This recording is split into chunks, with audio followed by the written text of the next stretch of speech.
നമസ്കാരം. മലയാളി വാർത്ത ഇൻസൈഡിലേക്ക് സ്വാഗതം. പിണറായി ഒരുത്തനാണ് എന്റെ ദുർവിധിക്ക് കാരണം. തലയിൽ കൈവച്ച് വിജയനെ പ്രാഗി ADGP MR അജിത് കുമാർ. പിണറായി വിജയന്റെ ശിങ്കിടി എന്ന ലേബൽ അജിത് കുമാറിന് മുൾക്കിരീടമായി മാറുകയാണ്. പുതിയ സർക്കാർ ബഹുദൂരം അജിത് കുമാറിനെ മാറ്റി നിർത്തുന്നു. ചെന്നിത്തല ആഭ്യന്തര വകുപ്പിലേക്ക് അടുപ്പിക്കാനോ അജിത്തിനെ വിശ്വാസത്തിലെടുക്കാനോ തയ്യാറാകുന്നില്ല. പിണറായി ഭരണകാലത്ത് ആഭ്യന്തരം കൈവെള്ളയിലിട്ട് കറക്കിയിരുന്ന ആളാണ് അജിത് കുമാർ. ഇപ്പോൾ താഴെ തട്ടിലുള്ള ഉദ്യോഗസ്ഥർ വരെ എടുത്തിട്ട് തട്ടിക്കളിക്കുന്നു. P ശശി, MR അജിത് കുമാർ, ജയതിലക് തുടങ്ങിയ ഒരു കൂട്ടരുടെ കൈകളിലായിരുന്നല്ലോ പിണറായി ഭരണകാലത്ത് ആഭ്യന്തര വകുപ്പിന്റെ കടിഞ്ഞാൺ. ഒടുക്കം വിജയൻ വീണതോടെ കൂടെ നിന്ന സകലരും അടപടലം നിലതെറ്റി താഴെ വീഴുകയാണ്. പിണറായിയുടെ ഉദ്യോഗസ്ഥ വൃന്ദം ഇപ്പോൾ പൂർണ്ണമായും ചിതറിത്തെറിക്കുകയാണ്. അജിത് കുമാറിനുള്ളത് പ്രത്യേകം കൊടുക്കാൻ മാറ്റിവെച്ചിരിക്കുകയാണ് ആഭ്യന്തരമന്ത്രി രമേശ് ചെന്നിത്തല. പോലീസ് സേനയുടെ തലപ്പത്ത് വൻ അഴിച്ചുപണി നടത്തിയ ചെന്നിത്തല മുൻപ് ക്രമസമാധാന ചുമതല കൈയാളിയ അജിത് കുമാറിനെ മാറ്റി നിർത്തിയത് വലിയ ചർച്ചയായി മാറുകയാണ്. ഒരു കാലത്ത് പിണറായി സർക്കാരിന്റെ വിശ്വസ്തനായി പോലീസ് ആസ്ഥാനം ഭരിച്ചിരുന്ന അജിത് കുമാറിനെ പുതിയ അഴിച്ചുപണിയിൽ ഒരു പ്രധാന തസ്തികയിലും നിലനിർത്താൻ സർക്കാർ തയ്യാറായിട്ടില്ല. ഈ പൂർണ്ണമായ മാറ്റി നിർത്തൽ അണിയറയിൽ വ്യക്തമായ ഒരു സന്ദേശമാണ് നൽകുന്നത്. മുൻപുയർന്ന ചില രക്ഷാപ്രവർത്തന വിവാദങ്ങളുമായി ബന്ധപ്പെട്ട് അജിത് കുമാറിനെതിരെ കടുത്ത അച്ചടക്ക നടപടികൾ വരാനിരിക്കുന്നു എന്നതിന്റെ സൂചനകൾ കൂടിയാണ് ഇത്. P വിജയനെ കെണിവെച്ച് സസ്പെൻഡ് ചെയ്യാൻ കാരണമായ റിപ്പോർട്ട് നൽകിയ അജിത് കുമാറിനെ മുഖ്യധാരയിൽ നിന്ന് മാറ്റി നിർത്തി അദ്ദേഹം ഇരുന്ന അതേ ക്രമസമാധാന ചുമതലയുള്ള കസേരയിലേക്ക് വിജയൻ എത്തുമ്പോൾ കാലം കാത്തുവച്ച കണക്ക് തീർക്കലായി അത് മാറുകയാണ്. കേരളത്തിലെ ജനങ്ങൾ ആഗ്രഹിച്ച ചില കണക്ക് വീട്ടലുകളുണ്ട്. UDF സർക്കാർ അത് വെടിപ്പായി ചെയ്യുന്നുണ്ട്, പ്രത്യേകിച്ച് ആഭ്യന്തര വകുപ്പിൽ. പിണറായി ശിങ്കിടികളായി നടന്നവർക്കൊക്കെ കാലക്കേട് തുടങ്ങിയിട്ടുണ്ട്. ഇട്ടിരിക്കുന്ന യൂണിഫോമിനോടും വഹിക്കുന്ന പദവിയോടും കൂറും ബഹുമാനവും കാണിക്കാതെ പിണറായിയുടെ കാല് നക്കി നടന്ന ഒരു കൂട്ടം ഉദ്യോഗസ്ഥരുണ്ട്. അവർക്കെല്ലാം തിരിച്ചടിയുടെ കാലം. പിണറായി കാലത്ത് ആഭ്യന്തര വകുപ്പിൽ എല്ലാം തീരുമാനിച്ചിരുന്നതും നിയന്ത്രിച്ചിരുന്നതും അജിത് കുമാർ ആയിരുന്നു. അജിത് കുമാറിനെതിരെ ചില അന്വേഷണങ്ങൾ വന്നപ്പോൾ അത് അട്ടിമറിച്ച് രക്ഷിച്ചെടുക്കാനുള്ള എല്ലാ കളിയും അന്ന് സർക്കാരിന്റെ ഭാഗത്തു നിന്നുണ്ടായി. പോലീസ് മേധാവിക്ക് മുകളിൽ കയറി സൂപ്പർ DGP കളിക്കലായിരുന്നു അജിത് കുമാർ. വലിയ പണി കിട്ടിയത് ആലപ്പുഴയിലെ രക്ഷാപ്രവർത്തനത്തിന്റെ അന്വേഷണ റിപ്പോർട്ട് തിരുത്തിച്ചതാണ്. യൂത്ത് കോൺഗ്രസുകാരെ തല്ലിച്ചതച്ച പിണറായി പോലീസ് ക്രിമിനലുകൾക്കെതിരായ അന്വേഷണ റിപ്പോർട്ട് അജിത് കുമാർ കീറിയെറിഞ്ഞ് ഗൺമാന്മാരെ രക്ഷിക്കാൻ കളിച്ചു. കേസ് അട്ടിമറിക്കാൻ അജിത് കുമാർ ഇടപെട്ടു എന്നാണ് AP ഷൗക്കത്ത് അലി കോടതിയിൽ കൊടുത്ത റിപ്പോർട്ടിലും അടിവരയിട്ട് പറഞ്ഞിരിക്കുന്നത്. അതായത് ആ കേസിൽ അജിത് കുമാർ കുറ്റക്കാരനെന്ന് തെളിഞ്ഞാൽ തൊപ്പിതെറിക്കും. യൂത്ത് കോൺഗ്രസുകാരെ തല്ലിച്ചതച്ച കൂട്ടത്തിലെ അജിത്തിനെ UDF തൂക്കി പുറത്തിടും. പിണറായിയുടെ വാക്കും കേട്ട് കേസ് അട്ടിമറിക്കാൻ റിപ്പോർട്ട് തിരുത്തിയത് അജിത്തിന് എട്ടിന്റെ പണിയാകുന്നു. DGP കസേര വരെ സ്വപ്നം കണ്ടു നടന്ന ആളാണ്. കണ്ടില്ലേ, ഇപ്പോൾ ഒരു മൂലയിലേക്ക് ഒതുങ്ങിയിരിക്കുകയാണ്. പിണറായി സർക്കാരിന്റെ കാലത്ത് നിരന്തരം വിവാദ നായകനായിരുന്നു അജിത്ത്. P വിജയൻ ഇട്ട് പാര പണിഞ്ഞ് മൂലയിലേക്ക് ഒതുക്കാൻ കളിച്ച് ഒരു കൂട്ടം, അതായത് സേനയിലെ ഒരു കൂട്ടം പോലീസിനെ തന്നെ അജിത്ത് എതിരാളികളാക്കി മാറ്റിയിരുന്നു. പിണറായി വിജയൻ മൂന്നാമതും അധികാരത്തിലെത്തും എന്നുള്ള വലിയ കോൺഫിഡൻസ് അജിത്തിനുണ്ടായിരുന്നു. അങ്ങനെയെങ്കിൽ താൻ തന്നെ DGP കസേരയിലേക്ക് എന്ന് തന്നെ ഉറപ്പിച്ചിരുന്നതാണ്. എന്നാൽ ഒടുക്കം എല്ലാം കൈവിട്ടുപോയി. എല്ലാ കാലത്തും പിണറായി വിജയൻ മുഖ്യമന്ത്രി കസേരയിൽ ഉണ്ടാകില്ലല്ലോ. അത് ഇതിനു മുൻപ് തന്നെ അജിത് കുമാറിനെയും മറ്റ് പിണറായി ശിങ്കിടികളെയും ഒക്കെ കേരളത്തിലെ ജനങ്ങൾ തന്നെ ഓർമ്മിപ്പിച്ചതാണ്. പക്ഷേ ഇവരത് ചെവിക്കൊള്ളാൻ തയ്യാറായില്ല. അപ്പോഴും പിണറായി വിജയൻ ഞങ്ങൾക്കൊപ്പം ഉണ്ട് എന്നുള്ള അഹങ്കാരമായിരുന്നു.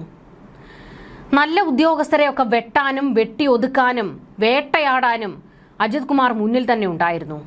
ഇതുകൂടാതെ അനധികൃത സ്വത്ത് സമ്പാദന കേസ്, തൃശൂർ പൂരം കലക്കൽ തുടങ്ങി നിരവധി ആരോപണങ്ങൾ. ഏറ്റവും ഒടുവിലത്തെയായിരുന്നു രക്ഷാപ്രവർത്തന കേസ് അട്ടിമറിച്ചു എന്നുള്ള ആരോപണം.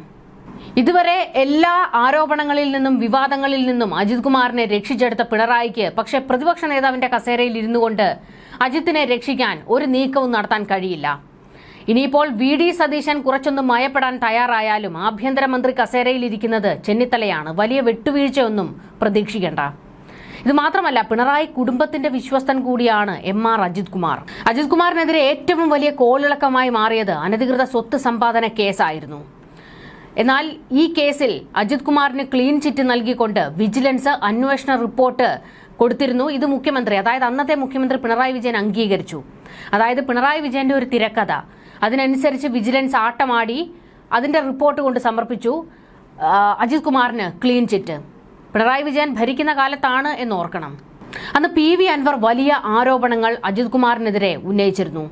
വീട് നിർമ്മാണം, ഫ്ളാറ്റ് വാങ്ങൽ, സ്വർണ്ണക്കടത്ത് എന്നിവയിൽ അജിത് കുമാർ അഴിമതി നടത്തിയതായിട്ടായിരുന്നു പരാതി ഉയർന്നത്. ഈ അന്വേഷണമായിരുന്നു വിജിലൻസിന്റെ മുന്നിലേക്ക് എത്തിയത്. പിണറായി സർക്കാരിന്റെ കാലത്ത് പുതിയ DGPയെ തെരഞ്ഞെടുക്കാനുള്ള സർക്കാർ നടപടി പുരോഗമിക്കുന്നതിനിടെയായിരുന്നു അജിത് കുമാറിന് തിടുക്കപ്പെട്ട് വിജിലൻസ് ക്ലീൻ ചിറ്റ് കൊടുത്തത്. അപ്പോൾ തന്നെ കാര്യങ്ങൾ ഏകദേശം എല്ലാവർക്കും ബോധ്യപ്പെട്ടതാണ്. ഈ റിപ്പോർട്ട് കിട്ടിയതും അത് മുഖ്യമന്ത്രി അംഗീകരിച്ച് പാസാക്കി മേശപ്പുറത്ത് തന്നെ വെക്കുകയായിരുന്നു. വേറെ ഒരു ഫയലിലും ഇത്ര തിടുക്കം പിണറായി കാണിച്ചിട്ടില്ല. പക്ഷെ അജിത് കുമാറിന്റെ കാര്യത്തിൽ ക്ലീൻ ചിറ്റ് കൊടുത്ത് അതങ്ങ് അംഗീകരിച്ച് പാസാക്കുകയായിരുന്നു.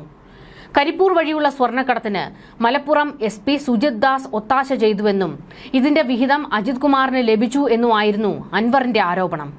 എന്നാൽ പൂർണ്ണമായും ഇത് തെറ്റാണെന്ന് അന്വേഷണത്തിൽ കണ്ടെത്താൻ കഴിഞ്ഞു എന്നായിരുന്നു വിജിലൻസ് റിപ്പോർട്ടിൽ പറഞ്ഞത്. ഒന്നാം പിണറായി സർക്കാർ അധികാരത്തിലെത്തുന്നതിന് തൊട്ടു മുൻപ് 2016 ഫെബ്രുവരി 19 കവടിയാറിൽ അജിത് കുമാർ ഒരു ഫ്ളാറ്റ് വാങ്ങി. തുടർന്ന് 10 ദിവസത്തിന് ശേഷം 65 ലക്ഷം രൂപയ്ക്ക് ഈ ഫ്ളാറ്റ് വിറ്റു. സംഭവത്തിൽ വിജിലൻസ് അന്വേഷണം വേണമെന്നും ഫ്ളാറ്റ് ആരാണ് വാങ്ങിയത് എന്നതടക്കമുള്ള വിഷയങ്ങൾ അന്വേഷിക്കണമെന്നും PV അൻവർ ആവശ്യപ്പെട്ടിരുന്നു. ഇതിന്റെ രേഖകളും PV അൻവർ പുറത്ത് വിടുകയും ചെയ്തിരുന്നു. ഇതുകൂടാതെ കവടിയാറിൽ ആഡംബര വീട് നിർമ്മാണത്തിലും ക്രമക്കേട് ഉയർന്നു വന്നിരുന്നു. എന്നാൽ വീട് നിർമ്മാണത്തിനായി SBIയിൽ നിന്നും 1.5 കോടി രൂപ വായ്പ എടുത്തിട്ടുണ്ട് എന്ന് കണ്ടെത്തിയതായും വീട് നിർമ്മാണം സർക്കാരിനെ അറിയിച്ചിരുന്നുവെന്നും പിന്നീട് റിപ്പോർട്ടിൽ പറഞ്ഞിരുന്നു. സോളാർ കേസ് അട്ടിമറിക്കാൻ അജിത് കുമാർ ശ്രമിച്ചുവെന്നും ഇതിന്റെ പ്രതിഫലമായി വൻ തുക പ്രതികളിൽ നിന്ന് കൈപ്പറ്റിയെന്നും പിന്നീടൊരു വലിയ ആരോപണം ഉയർന്നു വന്നത്. എന്നാൽ ഈ ആരോപണങ്ങളിൽ നിന്നെല്ലാം അജിത് കുമാറിന് അന്ന് ക്ലീൻ ചിറ്റ് കൊടുക്കുകയായിരുന്നു പിണറായി സർക്കാരിന്റെ കാലത്ത്. പിന്നീടായിരുന്നു തൃശൂർ പൂരം കലക്കലുമായി ബന്ധപ്പെട്ട് വീണ്ടും വലിയ വിവാദം ഉയർന്നു വന്നത്.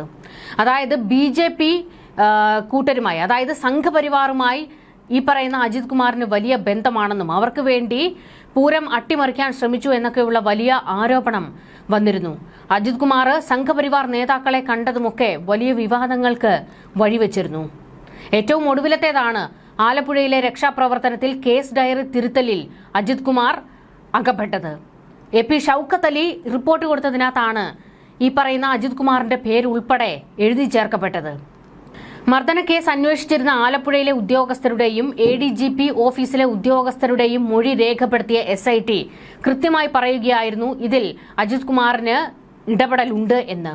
ഇത്തരത്തിൽ ഒട്ടുമുക്കാൽ എല്ലാ വിവാദങ്ങളിലും അജിത് കുമാറിന്റെ പേരുണ്ട്. അനധികൃത ഇടപാടുകളിലൊക്കെ അജിത് കുമാറിന് പങ്കാളിത്തമുണ്ട് എന്നൊക്കെയുള്ള വലിയ ആരോപണങ്ങൾ ചൂഴ്ന്നു നിൽക്കുന്ന ഒരു ഉദ്യോഗസ്ഥനെ കൂടുതൽ തസ്തികകളിലേക്ക്, അതായത് ഉയർന്ന പദവികളിലേക്ക് എത്തിക്കാൻ UDF സർക്കാർ താല്പര്യം കാണിക്കുന്നില്ല. ഇത് മാത്രമല്ല, യൂത്ത് കോൺഗ്രസും KSUവും ഒക്കെ അജിത് കുമാറിനെതിരുമാണ്.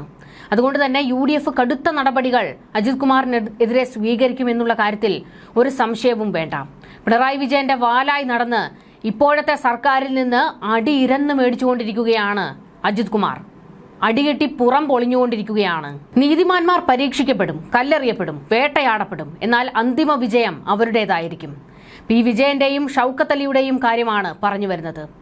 രാഷ്ട്രീയ കോളിളക്കങ്ങൾക്കും അണിയറ നീക്കങ്ങൾക്കും ഒടുവിൽ കേരള പോലീസ് സേനയുടെ തലപ്പത്ത് വൻ അഴിച്ചുപണി നടത്തുമ്പോൾ തെളിയുന്നത് രമേശ് ചെന്നിത്തലയുടെ തന്ത്രപരമായ പോലീസ് നയമാണ്.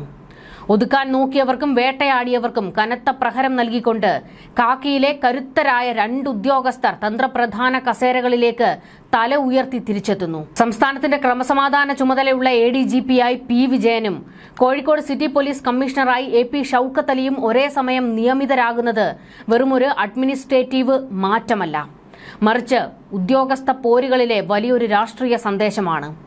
തങ്ങളെ തളയ്ക്കാൻ നോക്കിയ പ്രതിസന്ധികളെയും അനാവശ്യ സസ്പെൻഷനുകളെയും ദീർഘനാളത്തെ അവഗണനകളെയും അതിജീവിച്ച് നീതിബോധത്തോടെ ഇവർ നടത്തുന്ന ഈ തിരിച്ചുവരവ് കാക്കിപ്പടയ്ക്ക് പുതിയ ഊർജം നൽകുന്നതാണ്.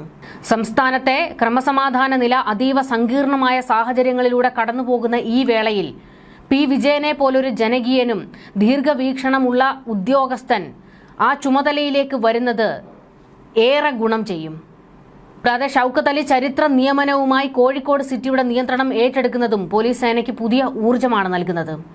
രാഷ്ട്രീയ അക്രമങ്ങൾക്കും ഗുണ്ടാ വിളയാട്ടങ്ങൾക്കും പലപ്പോഴും വേദിയാകാറുള്ള കോഴിക്കോട് നഗരത്തിൽ ഒരു വിട്ടുവീഴ്ചയ്ക്കും തയ്യാറാകാത്ത ഷൗക്കത്ത് അലിയെ പോലെ ഒരു ഉദ്യോഗസ്ഥൻ എത്തുമ്പോൾ അത് അക്രമികൾക്കുള്ള ശക്തമായ മുന്നറിയിപ്പാണ്. നിയമത്തിനു മുന്നിൽ രാഷ്ട്രീയ നിറങ്ങൾ നോക്കാതെ നടപടിയെടുക്കുമെന്ന അദ്ദേഹത്തിന്റെ മുൻകാല ചരിത്രം തന്നെയാണ് കേരളത്തിന് ഇനി പ്രതീക്ഷ നൽകുന്നത്. വമ്പൻ പൊളിച്ചെഴുത്താണ് നടന്നിരിക്കുന്നത്. അവിടെ അജിത് കുമാർ വട്ടപൂജ്യമാകുന്ന കാഴ്ച.